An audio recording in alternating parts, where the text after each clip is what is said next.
আর একটা অন-11 আবার হবে কিনা, -2 আবার হচ্ছে কিনা, এই সরকারটাকে রাজনৈতিক সরকারের চেহারা দেওয়া যেত অন্তত।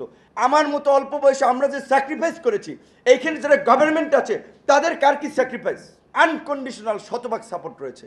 কিন্তু ডক্টর মোহাম্মদ ইউনূস শুধুমাত্র গভর্নমেন্টকে একা লিড করতে পারবেন না, তার যদি একটা ইফিশিয়েন্ট টিম না হয়।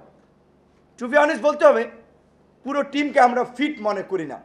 শুধু দুজন ছাত্র নিয়েছেন, আর ওভার সবই 60+।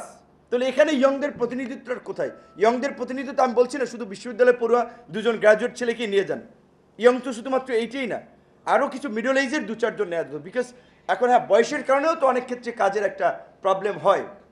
এবং বিশেষ করে এইখানের যারা আছে, হ্যাঁ, তাদের এই যে আমরা যে ডেমোক্রেসির জন্য গত 15টা বছর ধরে ফাইট করেছি, আমার মতো অল্প বয়সে আমরা যে স্যাক্রিফাইস করেছি, এইখানে যারা গভর্নমেন্ট আছে তাদের কার কি স্যাক্রিফাইস কম্পেয়ার করেন। তারা এই গভর্নমেন্টের দ্বারা কতটুকু নির্যাতিত নিষ্পেষিত ছিলেন। লিটন ভাই মতো মানুষ যারা, অনেকে শফিক রেহমানের মতো মানুষ তো দেশে থাকতে পারেনি শেষ পর্যন্ত, এতটা তিক্ত পরিস্থিতির মধ্যে পড়েছেন।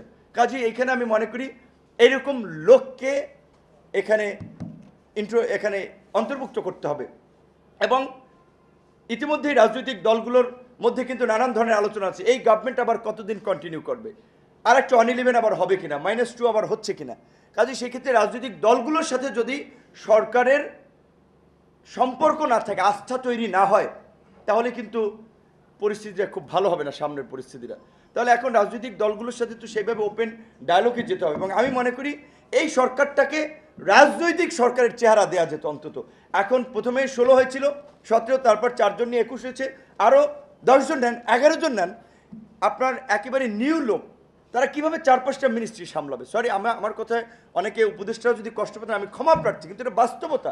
এইরকম একটা ভালনারেবল সিচুয়েশন দেশের, এখানে একজন লোক কীভাবে 4-5টা মিনিস্ট্রি সামলাবে? আমি এটা বলবো, এখানে বিএনপি, জামাত কিংবা আরও অপোজিশন তো এই মুভমেন্ট লিড দিয়েছে। কাজেই সেখান থেকে প্রয়োজনে আরও কিছু রাজনৈতিক বিবেচনায় পরামর্শ করে অভিজ্ঞ লোকদেরকে নেন, যারা গভর্নমেন্ট রান করতে পারবে।